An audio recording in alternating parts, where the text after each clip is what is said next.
Sleepy Hollow started in my office a couple of years ago.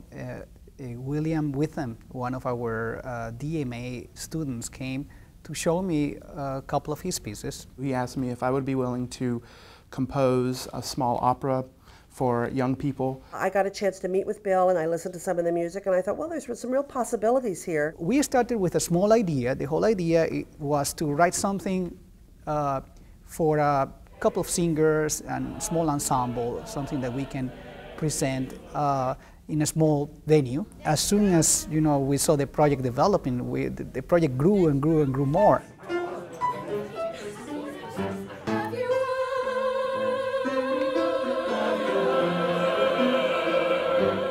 This is something that I was a little bit intimidated by, a lot intimidated by. To produce an opera takes a lot of resources. Opera is almost an unattainable goal, not be an impossible goal, but a very difficult one with many tricky steps along the way.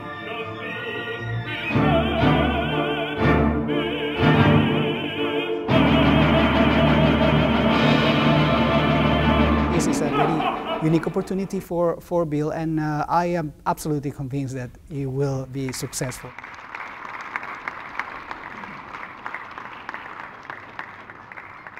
I have always had a place in my heart for Sleepy Hollow. I think one of the large elements is the supernatural element of the Headless Horseman. It's posed in some ways as more of a question: is this apparition real, or is it more of just local folklore? And this kind of hangs over the opera and the story. We are also trying to create it as a sort of a question for the audience, for the viewer.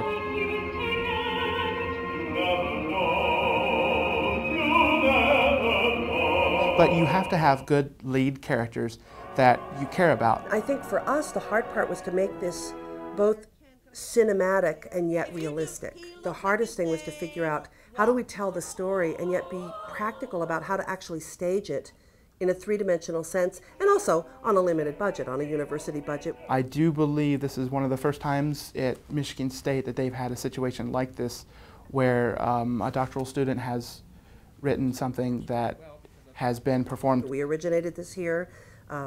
The creators are all here. The original cast is all here.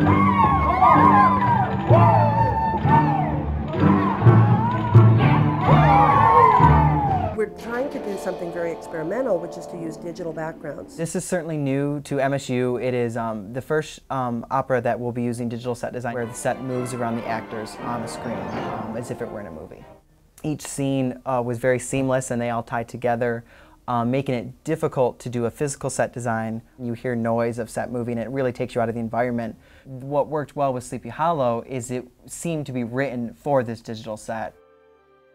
Just that Ichabod sort of introduces himself. By moving through the digital backdrops, he can sort of move from the forest to the town to his own schoolhouse. I hope the audience really feels like they're moving through the woods, that they're walking through town, and things like that that really give you the feel that you're part of the show. Really just really satisfying to hear it sort of come to life. The mixture of traditional and contemporary or modern is a theme that's found throughout, and that to me offers something very refreshing. This is a young person's guide through the opera. What I hope for is that it's a very rewarding experience to actually come out and to immerse yourself in a live show. There will be humor, there will be sort of romance, adventure, a lot of components working together, and I think and I feel that it will be a very satisfying mixture. That wonder of that live experience, hoping that when that kid who's sitting next to their mom sees that Headless Horseman, they go, ah! And that to me is the grabber about opera, is that it's live and it's about deep emotion and about the sort of totality of the live experience. The Legends of Sleepy Hollow is certainly a New Age show with a New Age set and New Age music, and so it really all collaborates well together. As daunting as it ended up being and lengthy as the process, it's completely rewarding, and I would never have traded the creation process of this for anything else. It's been rewarding every step of the way.